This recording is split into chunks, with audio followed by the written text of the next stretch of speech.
Wisconsin is drowning. After days of relentless rainfall, communities across the state were suddenly submerged. Streets turned into rivers, homes were consumed by rising waters, and families were forced to leave everything behind. What began as a storm quickly escalated into one of the most destructive floods in Wisconsin's modern history.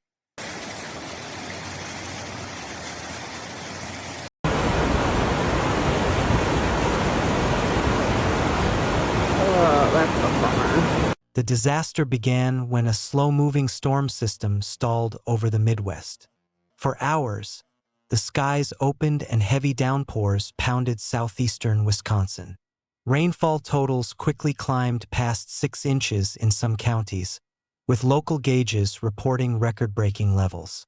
The saturated ground could no longer absorb the water, and rivers began to swell at alarming speed. The National Weather Service issued multiple flash flood warnings, urging residents to seek higher ground and avoid unnecessary travel.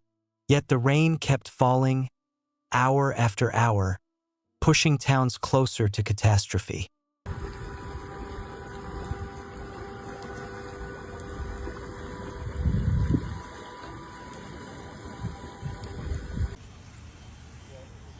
Oh my God.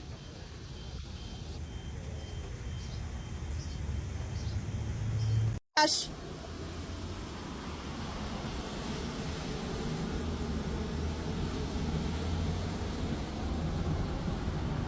Whoa. There are people in a boat being rescued. Milwaukee was among the hardest-hit areas. Within hours, water spread across entire neighborhoods, forcing road closures and trapping vehicles. The Wisconsin State Fair was shut down before its scheduled end, leaving fairgrounds flooded and visitors struggling to escape through waist-deep water.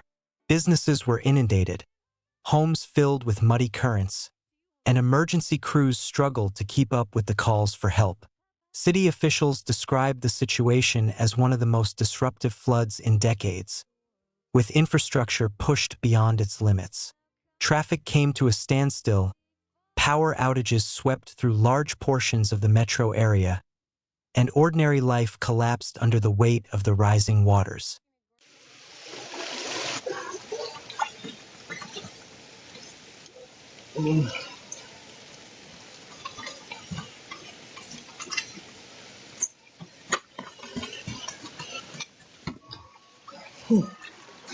Where?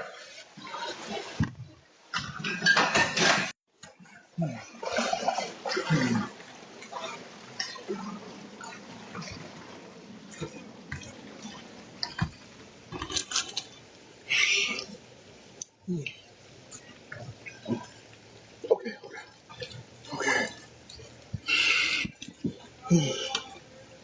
Floodwaters destroyed more than homes. They swept away memories. Furniture, family photos, and treasured belongings were lost in a matter of hours. For many, the heartbreak of seeing personal possessions ruined was as devastating as the structural damage itself. All right, coming back within a few minutes.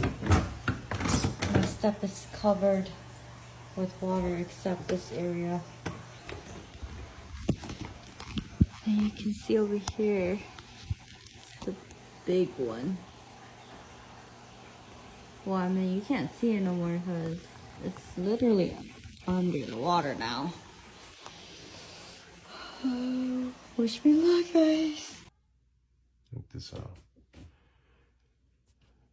You work so hard for your stuff. Look. Woke up at 7 a.m. this morning. Went to bed at 2 a.m. Everything was fine. Look. The entire city is underwater. My house is not an exception. Look at that subwoofer just floating there.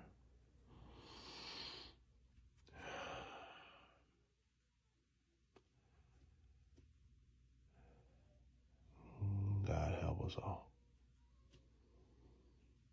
For many residents, the flood was more than numbers and statistics.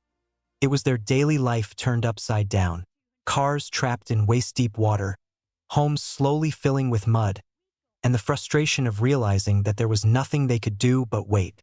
For some, even simple routines became impossible, as the rising waters cut off familiar streets and neighborhoods. Look at my car. I can't even. Oh.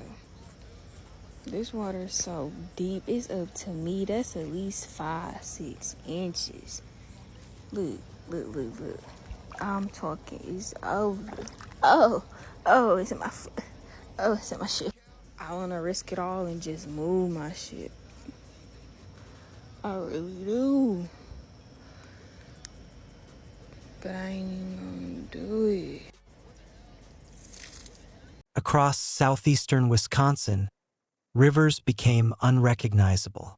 The Root River spilled far beyond its banks, submerging homes and streets in neighboring communities. In Wauwatosa, the Menominee River surged into bridges, eroding riverbanks and creating swift currents that endangered anyone nearby. The Milwaukee River reached major flood stage, threatening neighborhoods along its channel and forcing officials to monitor levees and dams around the clock. Entire blocks disappeared beneath the floodwaters as natural barriers failed to contain the relentless surge. Experts warned that even small additional rainfall could worsen the crisis dramatically, pushing rivers to levels not seen in generations.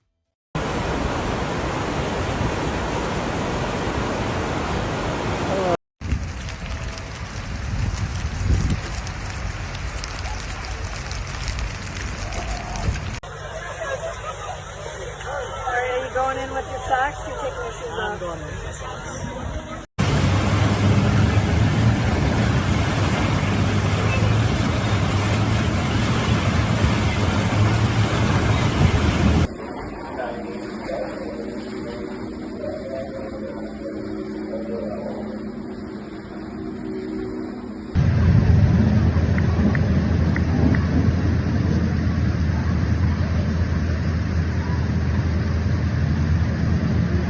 This was not Wisconsin's first flood.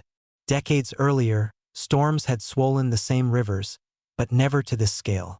Old records described water spilling onto farmlands, yet in 2025, entire cities were submerged. What once seemed like a once-in-a-century disaster now felt frighteningly common. Authorities moved swiftly to respond, but the scale of the disaster was overwhelming. The governor declared a state of emergency, activating the National Guard to assist with rescues and evacuations. Boats and high-water vehicles navigated flooded streets to reach stranded residents. Emergency shelters opened in schools and community centers, offering refuge to families who had lost their homes. Tens of thousands were left without electricity as power lines collapsed under floodwaters.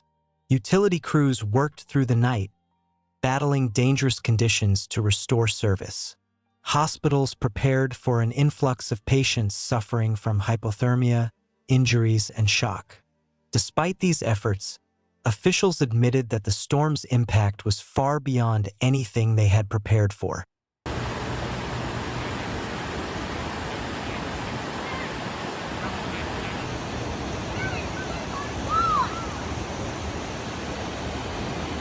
The devastation stretched well beyond Wisconsin. The same storm system unleashed damaging winds and torrential rain across the Midwest.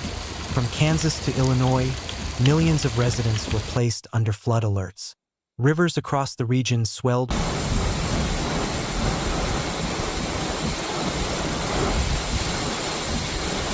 As the waters finally began to recede, the full scale of destruction came into view.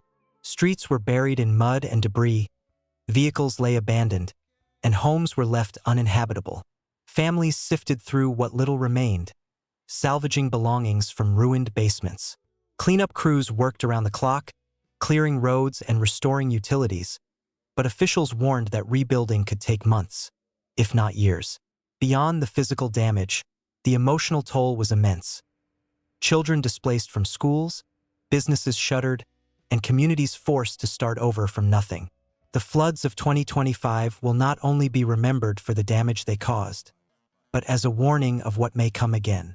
For Wisconsin, the road to recovery has just begun. and the memory of this disaster will linger for a generation.